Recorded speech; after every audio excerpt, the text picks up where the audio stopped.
Il y a un amour, un autre amour, l'amour de Joseph et de Marie, qui est le véritable amour. Cet amour virginal qui échange, en effet, son secret le plus profond, son secret d'éternité. Mais justement, lorsque le courant de l'espèce a été dominé parce qu'il est devenu une personne, parce qu'il est devenu un enfant, je compare cette transfiguration qui doit s'accomplir au moyen d'une parabole.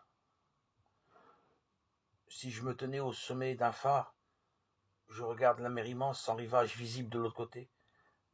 La mer immense où mon regard se perdrait et tout d'un coup je me dis, je regarde la mer, mais la mer ne me regarde pas. Elle n'a pas de regard. Toute cette force est aveugle, toute cette énergie est inconsciente. Tandis que le petit enfant du gardien du phare, dans sa prunelle bleue, il a un regard, et c'est comme si toutes les forces de la nature s'étaient concentrées en lumière dans le regard bleu de ce petit enfant. Eh bien, c'est cela que nous avons à faire, recueillir toutes ces forces de la nature sans peur d'ailleurs, car elles sont bonnes en elles-mêmes, mais justement les arracher à leur aveuglement, à leur inconscience, leur donner un visage et un regard qui est un regard d'enfant. Quand l'homme et la femme ont fait cela, et alors ils peuvent se regarder dans les yeux parce qu'ils s'aimeront vraiment d'un amour qui va rencontrer le secret éternel. Ils s'aimeront parce que leur être tout entier aura été consacré.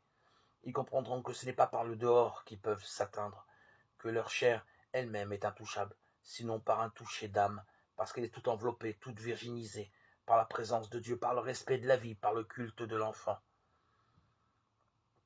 L'impureté, c'est ce mélange.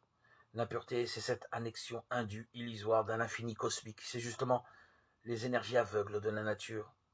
C'est cette annexion inclue qui gonfle l'homme et la femme, qui leur donne illusion d'être exceptionnels, d'être prodigieux, d'être uniques, au moment même où ils ont le plus profondément le visage de l'espèce, ce visage anonyme, ce visage sans regard et sans conscience.